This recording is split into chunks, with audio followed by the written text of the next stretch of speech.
from the New Thought Media Network. This is the Conscious Reality Show with your host, Sarah Stevens-Nichols, where conversation plus intention reveals a new reality. Every week, Sarah and her guests will discuss what they know and what they don't. Experimenting in front of everyone with what else is possible. I'm Sunny Childs, and here is your host, Sarah Stevens-Nichols.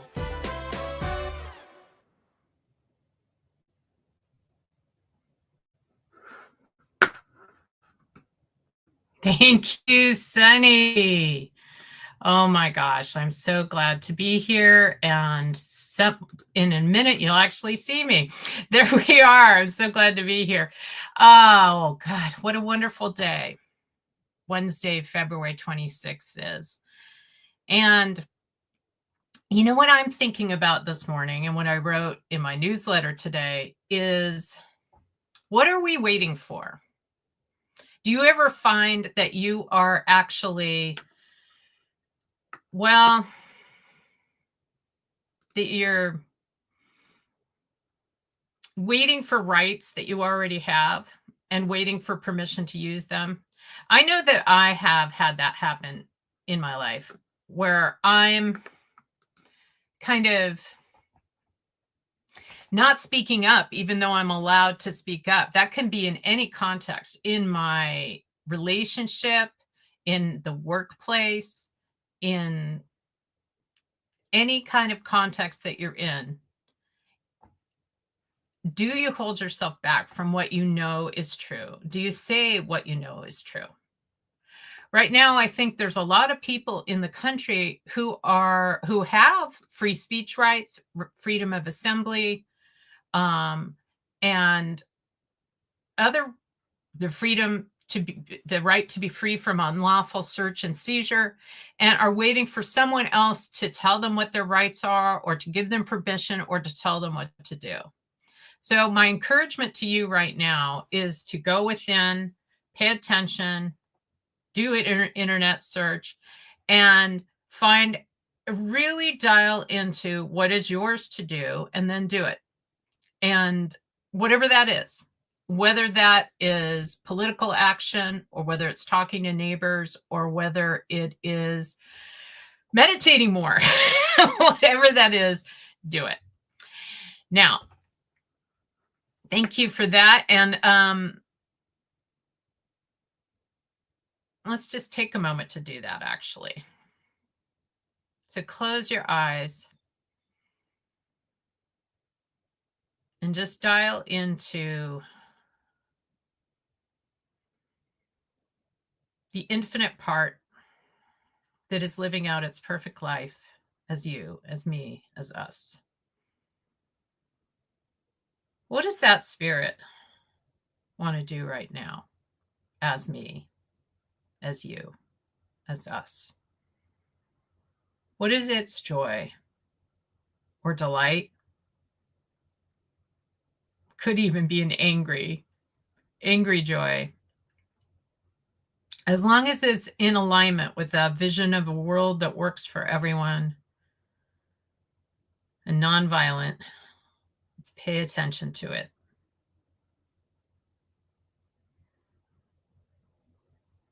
And do the next indicated thing.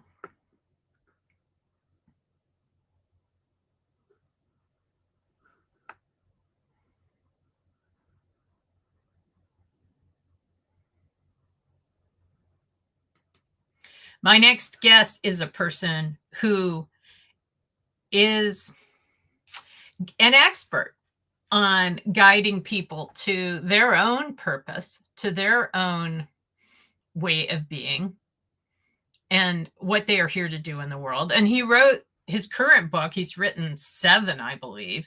His current book is When Fear Speaks, Listen, the 7 Messengers of Fear. And I believe he wrote this book partly for these times, whether he knew it or not. And so I'm super excited to have Dennis come out here and talk to us about his book and show us what else is possible with that. So welcome, Dennis. Good to see you. I'm glad you're here. Thank you. Good to be with you. Yes, great to be with you. Great to see you, my friend. Thank you. And what do you think? What does your book have anything to offer us right now in this tumultuous moment in the United States? Yeah, of course it does. As you know, I've mentioned before in our conversations, I pressed my publisher at Divorce to get the book out before the elections, because it was scheduled originally to come out later this next spring.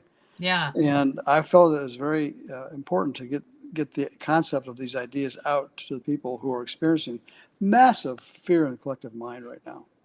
Collective unconscious is just reeling in fear. And it doesn't have to be that way. No. Well, what advice would you offer people who are in fear? Or what could, if we pick up your book, what might we learn? Read the book, you know? Read the book, but if we do read that, when we do read that book, what will we learn about how to deal with fear? Well, that's a good question. Fear is the great, the bugaboo behind so many issues that we've got in our lives. And fear is, all fear is attached to a concern of loss of something. So when you're experiencing fear, if you can just ask yourself, what's my concern or attachment to loss in this moment, it'll guide you to what you need to address. In the book, there's 7 messengers of fear, which I talk about, which are the primary fears. And there's far more messengers of fear than the 7, but these are the ones that spoke to me. So those are the ones I put up in the book that I think are probably most related to most people. Each fear that we experience has relatives or descendants who represent different aspects of that same fear. For example, anger is the first fear on the list. Anger is a fear of loss of control of something. And the descendants are rage and resentment. Rage is anger on steroids, and resentment is anger steered inward, actually. I'm pretty angry right now. Yeah, a lot of people. It's important. Oh, watch it. Dennis, you're touching your mic somehow. Be careful. Okay. It's making a lot of background noise. Okay. What's important to realize is that, all fear is moving through the collective mind in a way that is affecting everybody until you become conscious of it. Then you can do take some steps to isolate yourself or separate yourself from that fear.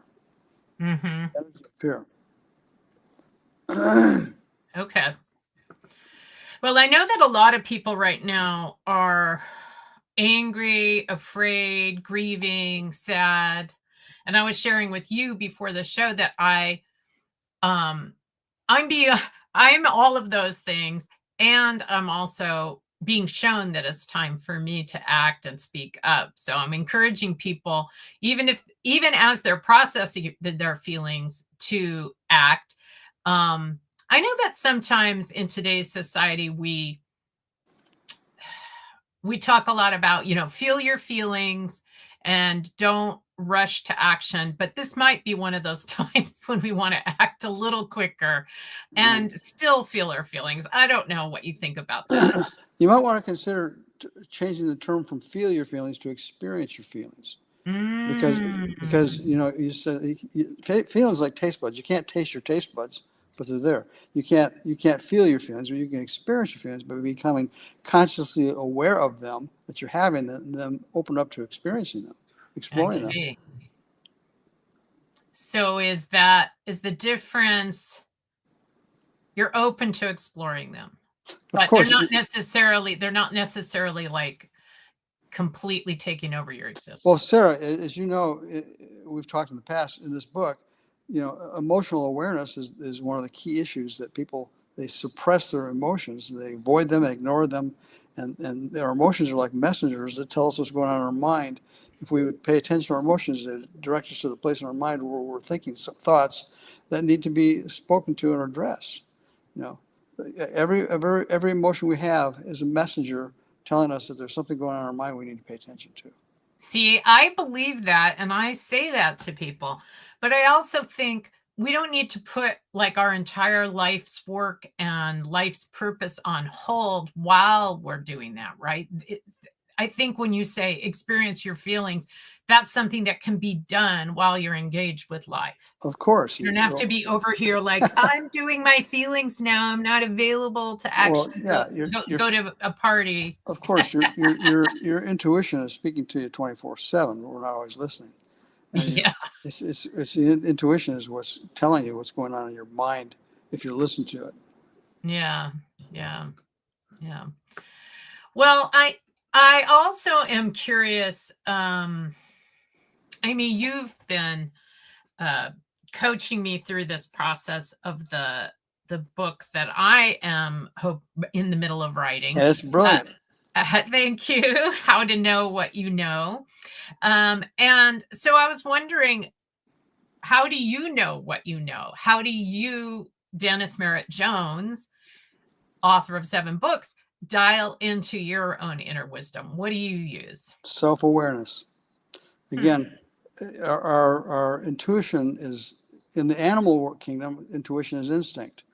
It's God's gift to all living creatures that help it survive, not only survive, but to thrive and move forward with their lives if we're willing to listen to the instinct rather than pull away from it, to follow its guidance. In the human level, instinct is called intuition. It's the voice of infinite intelligence within us, trying to get us to the next point of action where we're not just surviving, we're thriving. Well, okay, so I believe we all have intuition, but what we about, all do. Yeah, so we all have intuition, but how do you personally like know the difference between sort of what the Buddhists call the monkey mind, worry, doubt, fear, and something that's really an intuitive thought? Like, how do you make that distinction for yourself? I go within, I shut my eyes, I breathe, and I ask myself the question, which is, where am I right now? What's going on between my mind and my heart that I need to hear, that I need to because my mind is always trying to communicate with me if I'm willing to, but it sends messages through the heart. I don't know if that makes sense, but when we're intuitive, we receive the imprint that we need in the moment if we're willing to hear it. And the problem is that the difference between instinct and intuition is animals who have instinct, they can't ignore it. Their instinct guides them for survival. Intuition pops up, and we get this voice that says you need to do this, and then we challenge it. Our egos get in the way. Well, maybe not. So it's about developing the skill set to listen to the guidance that's coming from within, and not second guess it. And that's the problem. Most of us second guess our guidance. Oh, I do. I'm guilty of that. Right. So the difference between instinct and intuition. Yeah, I think that's the thing that when I talk to people, especially a lot of women who ask me, how do I know what's mine to do? How do I know what's intuition? They get really tripped up on that. Just how to tell the difference. Because I think part of what, and since you're an expert on fear and the author of When Fear Speaks, Listen, this is kind of an interesting question, right? Because fear is sort of instinctive, isn't it? And so that's not necessarily intuition, but it can guide us to our intuition, can't it? Or do you see them as the same? Well, I think that fear is, we can experience fear without having intuition, but fear is one of those questions we have to ask ourselves all the time. What is behind the fear? What's the concern of loss? Whether it's real, rational, or stupid or irrational. There's certain things that we fear that, I fear jumping out of an airplane. That's a rational fear, because if I jump out of an airplane without a parachute, it's all done, right? It's over. However, the fear of maybe doing something in my daily life that I have to stop and think about, crossing the street. Do I want to wait till the bus goes by before I cross the street? Yes, I do. Why? Because there's a place within me that wants me to survive, to to thrive, and to have a good life. But I Yeah. have to listen to it. And it says, don't step in front of the bus. So I don't. That's a silly, Right. very silly metaphor, but perhaps it's what we need to relate with. Well, no, it makes sense to me. But the thing that I always come back to with fear is that part of fear, I think that one of the reasons we're successful, correct me if you have other thoughts, because you're the expert on this, but one of the reasons I think we're a successful species is that we have the ability to remember something bad that happened to us and to not do it again. Right. Right. And so way back when, it would have been there were saber-toothed tigers over here. And then last time we went to this area, there were saber-toothed tigers and we lost half our tribe. So we're not going to go to that area. We're going to go a different route to get to Yeah, our that's wisdom. wisdom. Wisdom is simply a collection of past experiences brought to this present moment and applied in a way that alters our future. Right. But what's the difference between wisdom and trauma, right? Because right now we have a whole trauma is everyone's favorite word, right? And there are lots of people who experience terrible things that they don't want to re-experience. Yeah. But, we can have those moments where we're completely like right here in this room, I'm safe, right? No one is trying to kill me with a knife.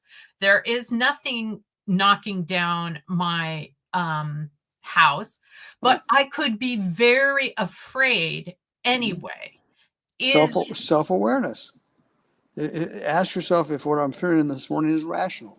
Is it rational, or Is it rational? And more than that, is there anything I can do about it in this moment? That's the key right there. If we can't do something about it, then stop worrying about it. I know that's a huge ask, but it's true. We obsess about things we have no control over.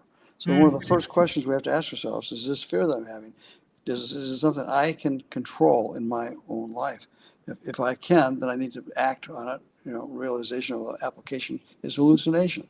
We have to be able to take the guidance and apply it in a way that is real in an applicable time. And that requires, again, wisdom is something that I think hovers over our fears. Wisdom, again, is based on past experiences. And if our wisdom is guiding us to do something different, then we need to listen to it because it knows what it's talking about, assuming that it's a rational information rather than irrational information. Does that make sense? Yes. And thank you for reminding me of inspiration without application is hallucination. Yeah. I love that one. It is so true, though.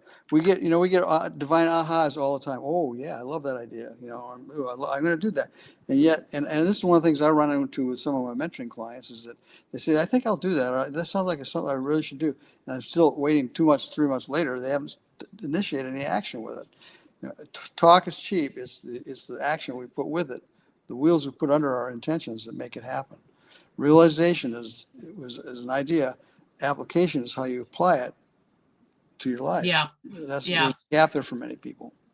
Yes. I tend to be the other way around, like applying before I've even really thought through. I really like to be in action. Very uncomfortable. And that's sometimes, Sarah, sometimes that's the problem is we act before we think. Yeah. We act before we respond. There's a difference between responding and reacting. Reaction is fear-driven, I think. Responding is receiving the information, processing it, and then taking the action, the appropriate action. Love that. Love that. Well, this is the Conscious Reality Show you're on.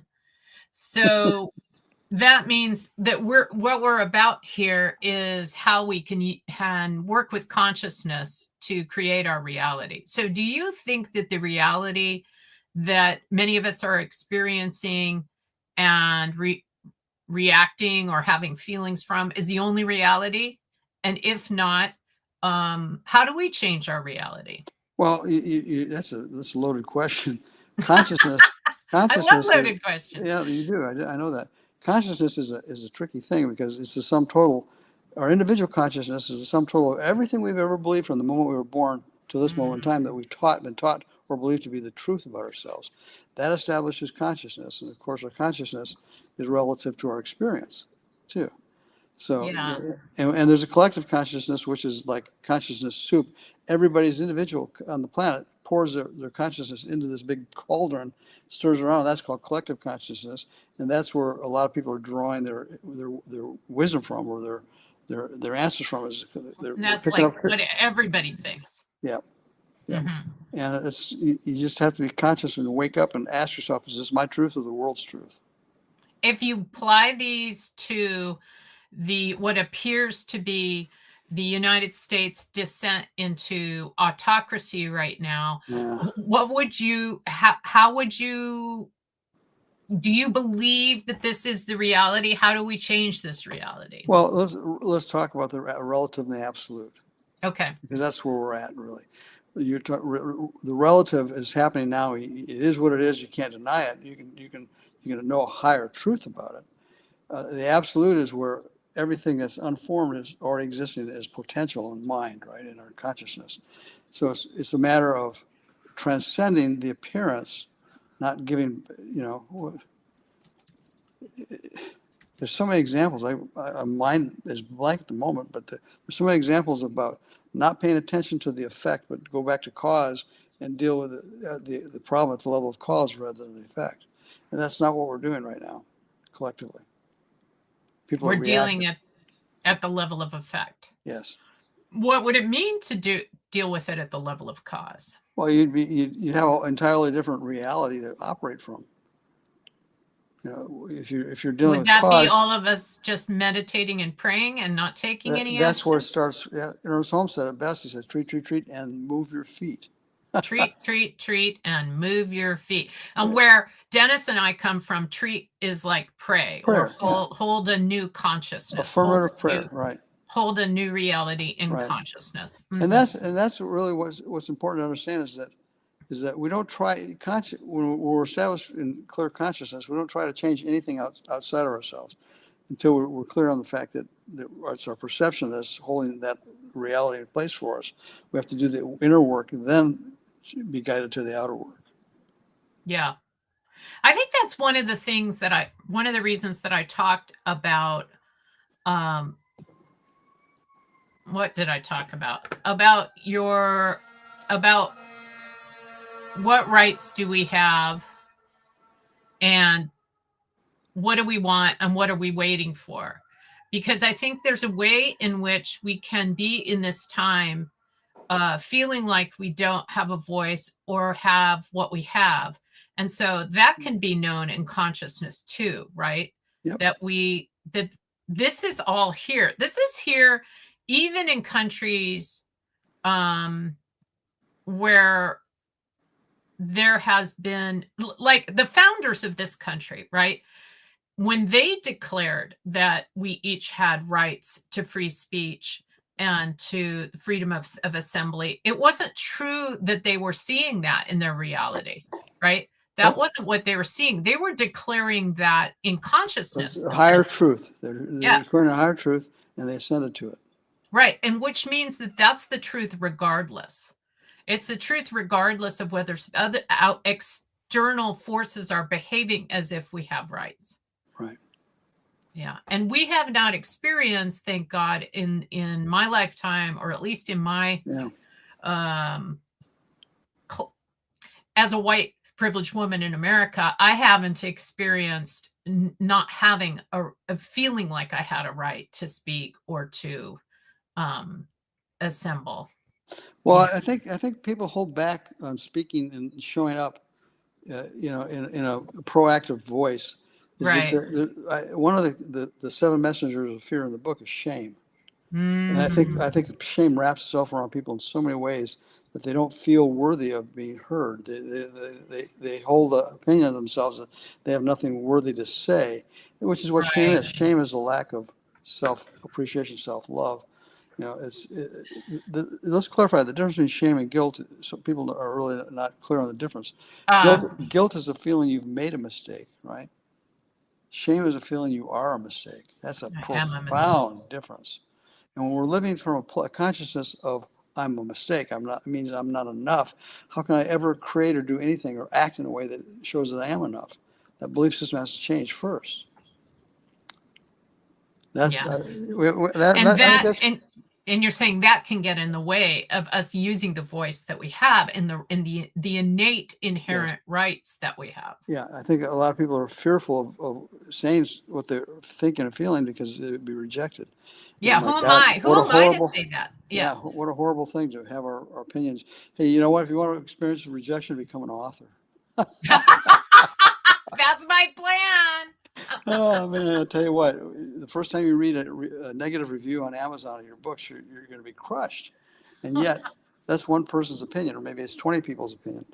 Um, you can't let other people's opinions of what is the truth for them just define you and your truth. Well, actually, that's one of the reasons I'm crazy. I know you know I'm crazy, and I know I've told you about how I'm crazy about access consciousness stuff, because they believe and teach that every judgment or perceived judgment that we receive from the universe is a gift to us. And actually, if we're able to lower our barriers and let it come towards us and move through us, we will be wealthy. Operative word, if Exactly. we're willing. And most Yes. when those feelings show up, the anxiety screen goes up and it filters everything out. We just don't, we pretend it's not there. I Rather think than, yeah, exactly. We pretend it's not there, or we're really focused on it. yeah, Like all those judgments all around us. Yep. I think it's one of the hardest things. I think it's one of the main things that keeps people from, say, being a minister, being a politician, being an author, being in the public eye at all, is that if you're going to be out there, you're going to attract judgment, is going to feel like you're being judged. Trust me, you are. Yeah. And that's when you have to know that, after you've written a number of books, you realize that what I put in those books was my truth, not necessarily the world's truth. And so as people read my truth, I invite them to resonate, see if it resonates with them and their truth. And if it does, so own it. If it doesn't, let it go. And that's, I think, a challenge of a lot of people is that are not clear on how to discern their own truth. Yes. Which is what your book is. Which is what your book is about. Yeah. That is what my book is about. Yep. All right. Well, let's go to our station identification, and you'll have a few minutes to be off stage right in that time. Okay. Cool. And I'll bring you back when you're back in your seat. Okay. All right. So here we go. If I can actually find it is another matter.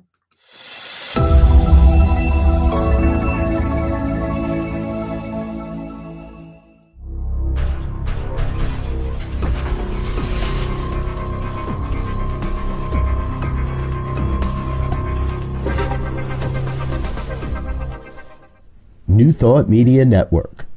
We are a global broadcast network of positive music, media, and entertainment, inspiring humanity's evolution along the journey of enlightenment and creating a world of love, peace, empowerment, and prosperity for all. New Thought Media Network. Positively inspiring. On behalf of everyone at New Thought Media Network, thank you for being a member of our virtual family. Your financial contributions help share the New Thought message with people from around the world. Please visit and contribute at www.ntmedia.org/donate. New Thought Media Network. Come be you. And please like, share, and subscribe. Until next time, peace and blessings.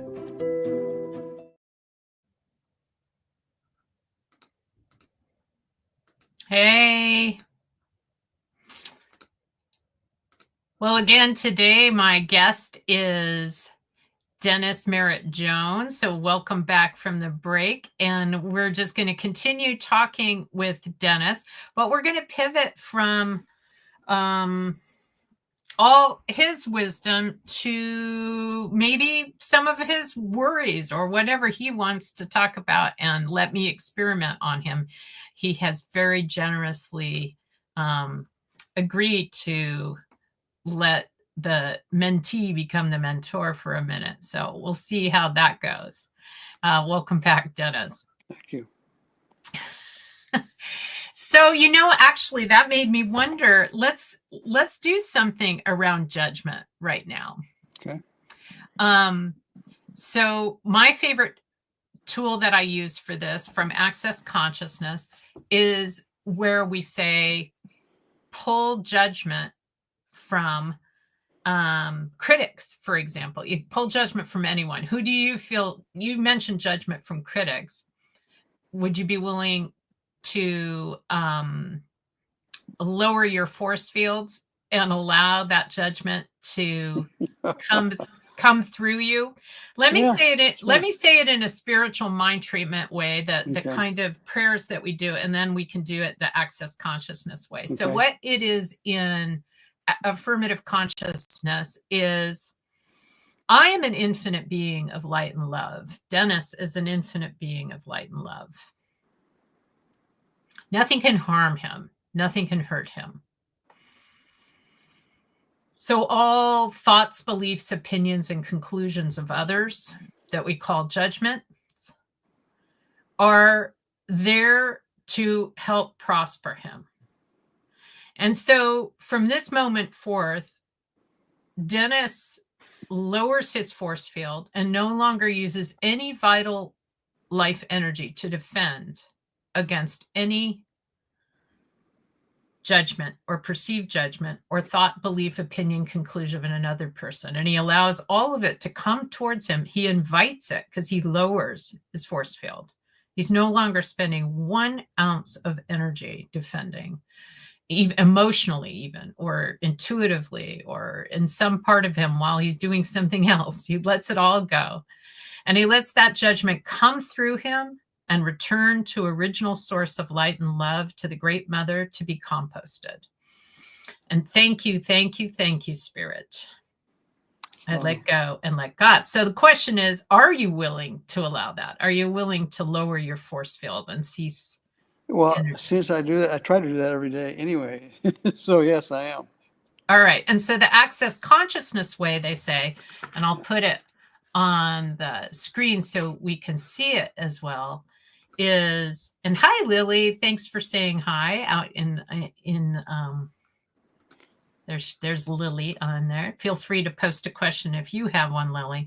So the Access statement is, pull judgment from, and then it could be anything. So we'll say critics, pulled, and we say that 3 times. So invite anybody who feels like they have critics, whether they're real, whatever kind of critic. It could be your mom. It could be someone writing an Amazon review. So say with me 3 times: pull judgment from critics. Pull judgment from critics. Pull judgment from critics. Pull judgment from critics. Pull judgment from critics. Pull judgment from critics. Okay. And what that does is it invites the judgment to come towards me and go. I lower my force field and it returns to original source of light and love. Okay. What do you think about that? I think if you're in a place of consciousness where you understand that what you're talking about is perfect. But I think a lot of people are not clear on the concepts you're using. So I'm not sure if they're ready for it or not. Well, that's the interesting thing about the pull judgment phrase, is it will work regardless of where you are in consciousness if you say it. Whether someone's willing to say it is another thing. Here's why somebody might be willing. Let me put it this way.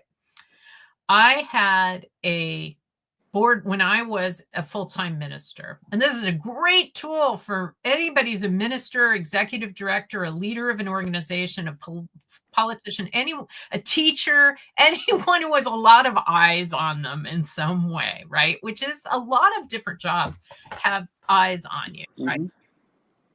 Or if you're the president of the United States, I think actually part of the weird thing about about our current president is that he actually thrives on judgment. He actually does let it be his energy for it. He gets energy for it. Yeah. Gets energy from it. And the rest of us push against judgment. And so he, in a weird way, he's actually an example of how you can do anything if you're willing to allow judgment of you. And what happens is that the fear behind it consumes you, because that's what judgment is: superiority, inferiority, and hate. That's what it is. Yeah. We're casting towards other people, and you know, sometimes the greatest critics we have are ourselves. Yeah. Totally, absolutely. So the question is, where do we begin to become aware that we're self-critical, and to diffuse that? Maybe that's a question I'd ask you. Oh, that's something I work on all the time, and it doesn't always require work. So both of these things are true at the same time. Like, right, I am aware that I am my own harshest critic, and the world is a mirror of that criticism, and that I remember Reverend Georgia Prescott, who founded the center that I hang out at now, Center for Spiritual Awareness in West Sacramento, California. She would always say that there were judgments and criticisms that people, and I'll put up Lily's comment, judgment is superiority, inferiority, hate, from Dennis. Thank you so much, Lily.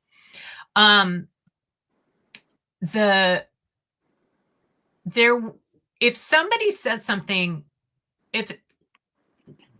I'll use an example from me that's inspired by her. So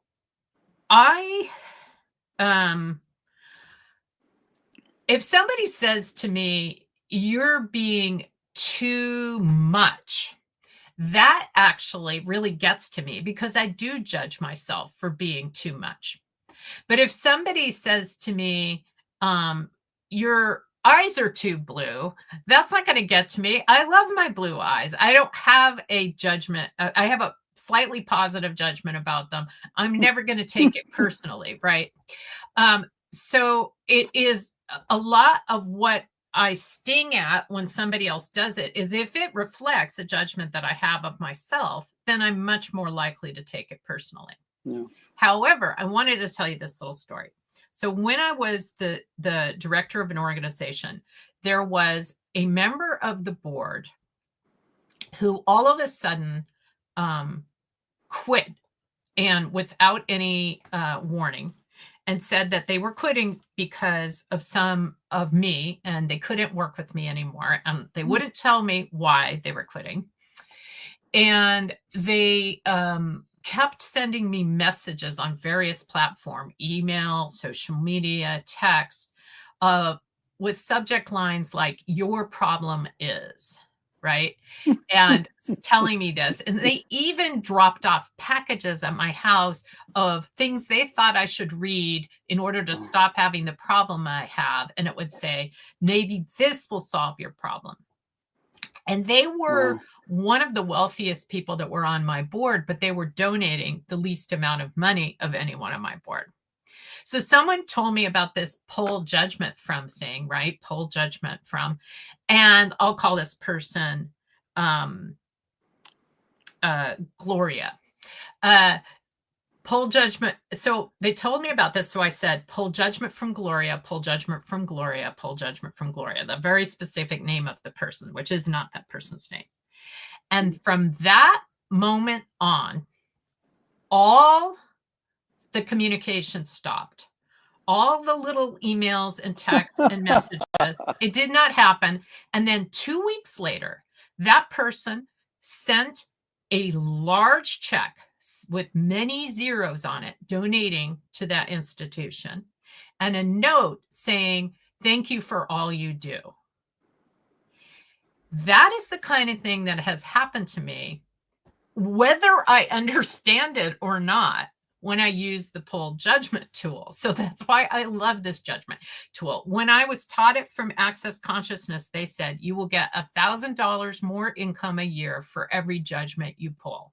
So now I'm really excited when someone judges me. So I when do it. when you say poll judgment, you're talking about other people's judgment of you, or Yes, your own it judgment? means if you were to write it a different way, it means other people's judgment.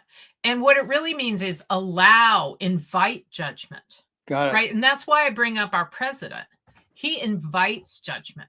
He Thrives on it. he Yeah. dares you not to judge him. Mhm. He does everything, and he is clear about every single thing he does. That is one, I'm a convicted felon, and I'm going to be your president.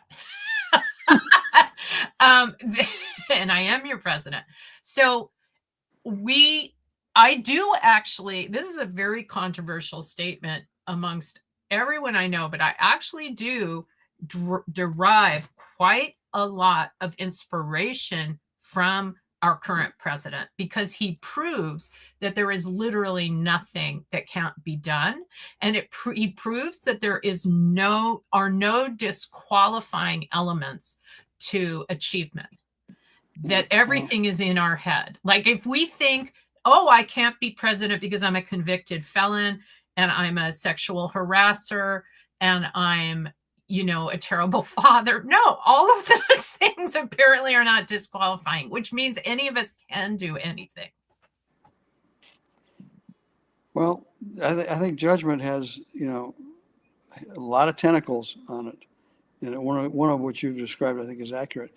I think, and the work we've done together, I assure you the judgment, in my opinion, is laced with, you need to clarify the difference between judgment and discernment. You can even say spiritual discernment, which judgment is laced with opinions and emotions around it, where discernment is observation without opinions, because it comes from a higher place. Yes. So when we pull judgment from others, are we actually allowing them to,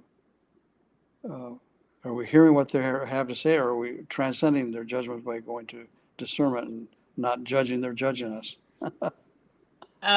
More the latter. We're just allowing it. We're allowing somebody has a judgment.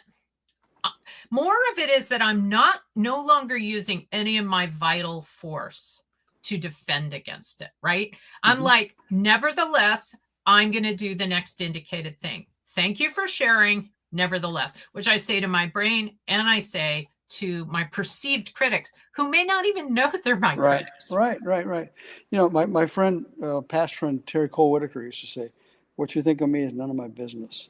She had a book called that.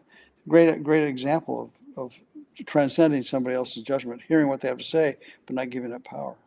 Not giving it power and not using, any of our life's force.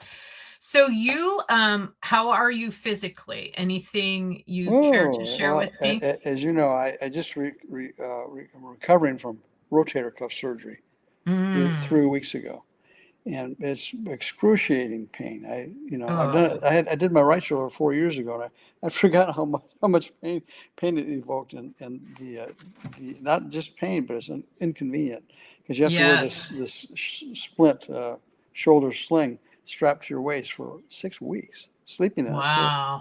Sitting up too. It's not an easy process to do. So that's probably the pain that is most predominant in my physical body is my shoulder right now, and it's in the process of healing. And the interesting thing is, in the process of having my left shoulder in a sling for the last 4 weeks, I've been overusing my right arm, and now my right shoulder is starting to express this dissatisfaction for being overused. So, yeah, it's physical pain, for me. So,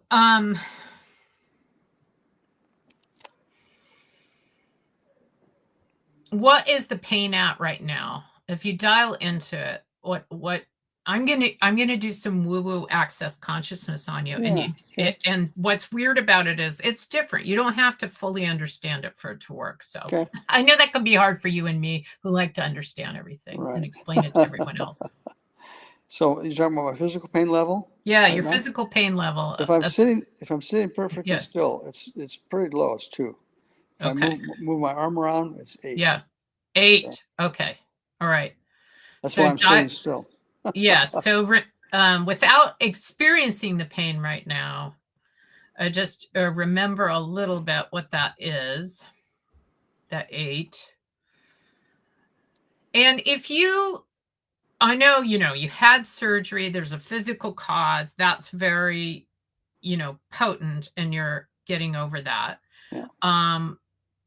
What thoughts do you have in your head, if any, or what comes up if you, do you have any ideas about how long it's going to take for you to feel better?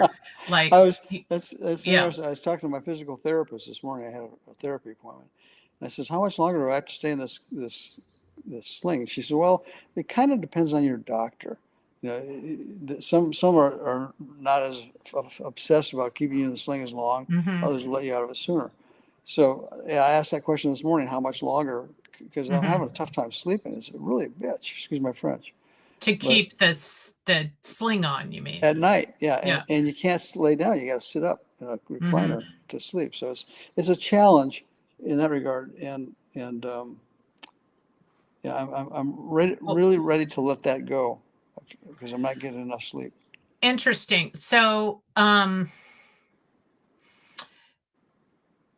all the thoughts, beliefs, opinions, conclusions, swearings, bindings, bondings you ever did in this lifetime or in any lifetime to trust what a doctor tells you more than what you're told in your own body is your own truth, and everything that is times a gazillion. Are you willing to destroy and uncreate it all right now? Ooh, that's a big one.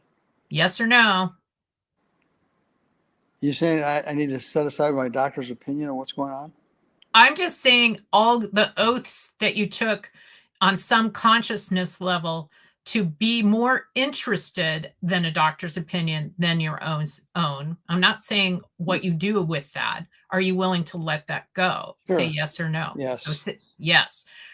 Now I'm going to say my hocus pocus phrase: right and wrong, good and bad, pod, poc, all nine, shorts, boys, povets, and beyonds. That's the access consciousness clearing statement, which basically just is taking it out of consciousness. We could say a spiritual mind treatment prayer, and that would do the same thing, but it's removing it not just from Dennis's consciousness, but anything that Dennis or I or any of us do that is in consciousness is related to the collective consciousness. And in collective consciousness, we often don't give ourselves permission to just notice what is ours. So if you dial into it, since you're only at a 2 while you're sitting still,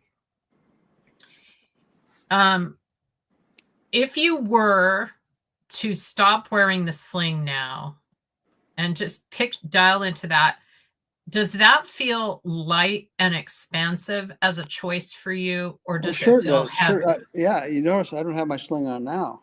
I took it off. I had physical therapy this morning, so I came home, put an ice pack on, and took it off. So I can move around, but it's painful to do that. So yeah, I'm experimenting with not wearing the sling at home as much as I can. But when I'm told to wear it when you're out in public, for other people's benefit as well as my own, it gives them a sign that don't bump into me because it can hurt a lot. Well, that makes sense to me. Yeah. Yeah. So so if you were to sleep, without the sling, have you tried that yet? No. So I've tried laying on my back without the sling, and it's incredibly painful. It is. Okay. So, I mean, the pain obviously is one guide to the truth. Yeah. You did say a little while ago that you were wondering when your doctor was going to let you sleep without it, which implied to me that maybe you thought that you could sleep without it, but it sounds like you don't feel that yet. Sarah, because this is not my first rodeo. I've done this with my right shoulder 4 years ago. Yeah. I know the process. And you forget how much pain there is in it until you redo it. My wife says it's kind of like having a baby. You don't, 20 minutes after you had the baby, you forget about it. But that's the only reason you would ever get pregnant again. Yeah. And that's the only reason I got this shoulder done was because I'd forgotten about how much misery the right one caused. Yeah. And yet I can sit back and enjoy the fact that the delayed gratification of having the surgery really enhanced. Because the other shoulder's good, right? Yeah. Yay. And so the whole idea is to get the left now back into, and it's an interesting thing, I tore them at the same time in an accident, bike accident where I went down. And so it's taken this long, 4 years, for me to get the courage up to do this shoulder because it hurts too much. But I still decided to lean into it and do it. Okay. Well, let's see. Let's try this one that just came to me. All the thoughts, beliefs, opinions, and conclusions you formulated from the first surgery about how long it's going to take. And it just takes what it takes. And it is really, really painful until it's not. And there's nothing I can do about it. And I just have to wait. And this sucks. And everything that is times a gazillion. Are you willing to destroy and uncreate? Yeah. I'm thinking about, when you say what things I can do, what things I can do to mitigate the problems, therapy, ice. Just say yes or no for now. Yes. Okay. Yes. Okay. Right and wrong, good, bad, pod, poc, all nine, shorts, boys, poveds, and beyonds. I'm just talking about at the level of consciousness.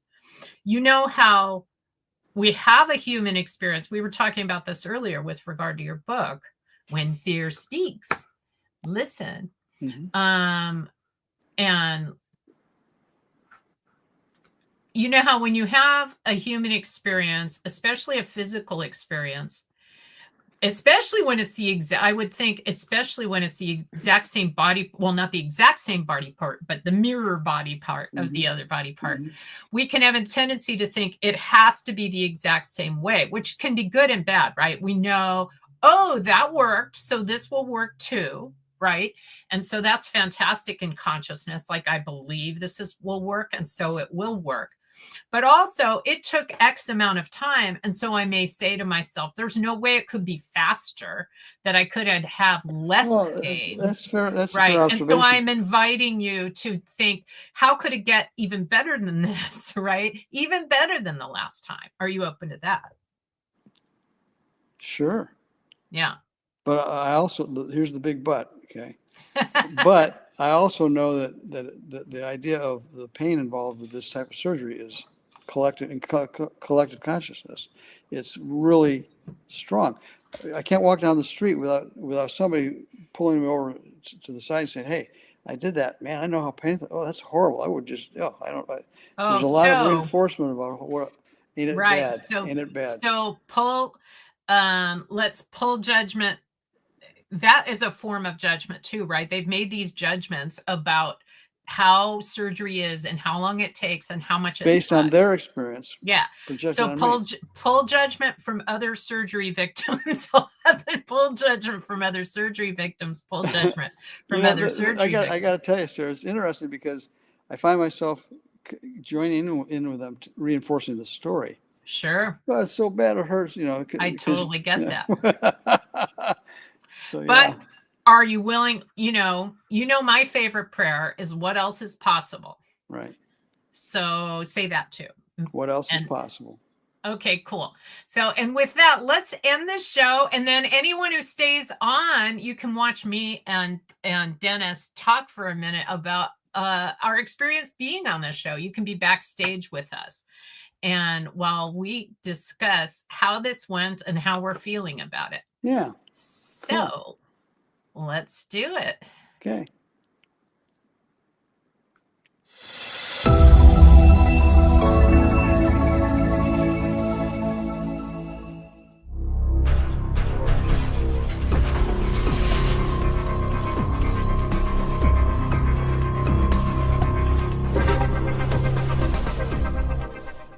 New Thought Media Network.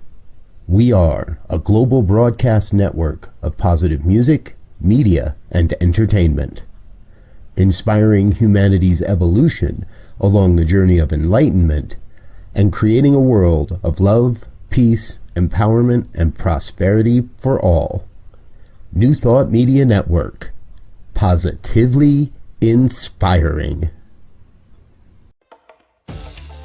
Thanks to our guest, to host Sarah Stevens Nichols, and to the New Thought Media Network.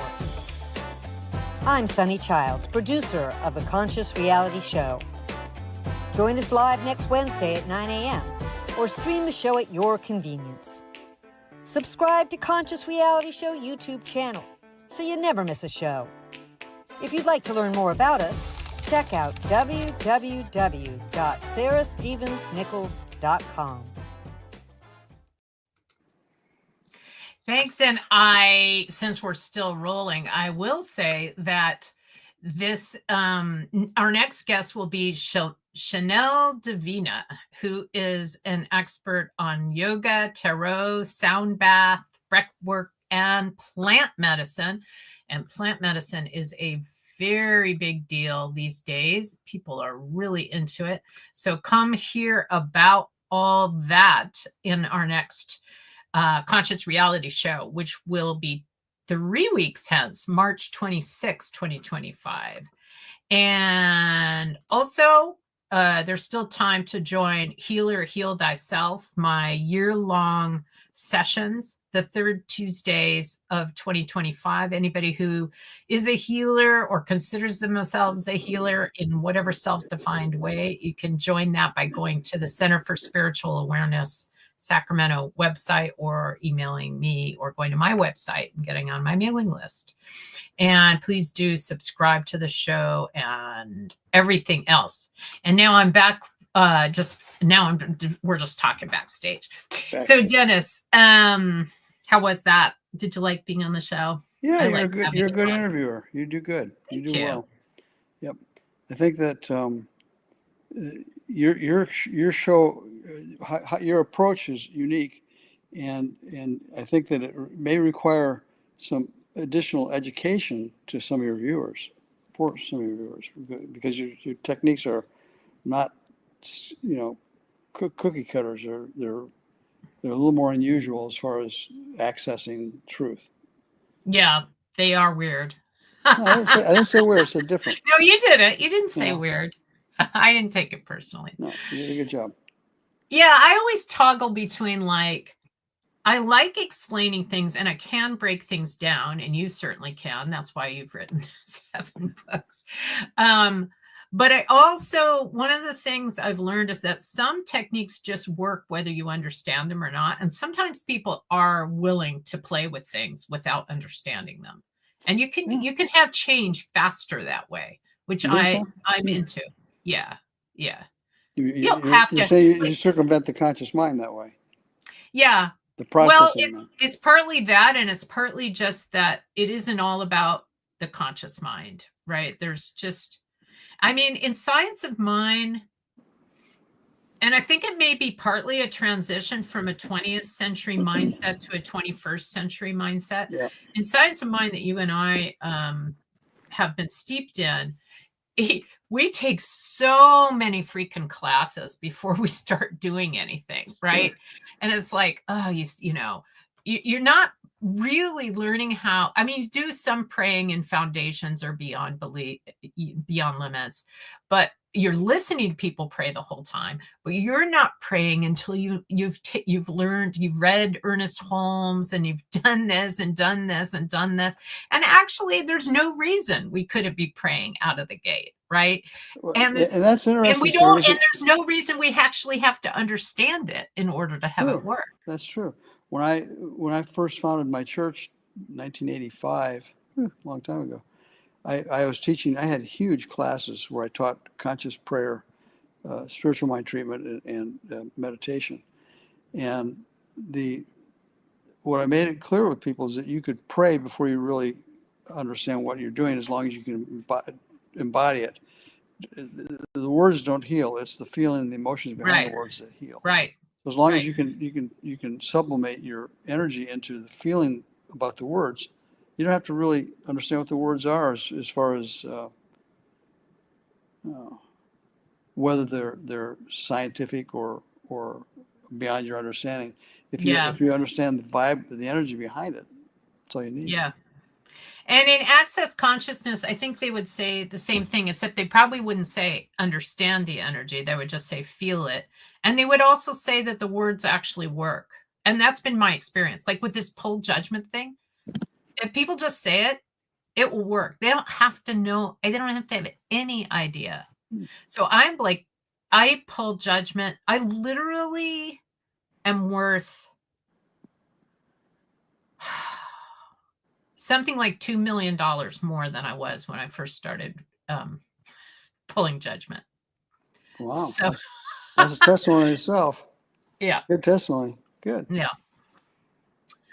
All right. Well, let me end the live stream, and then anything you don't want to see there, you can. And Okay.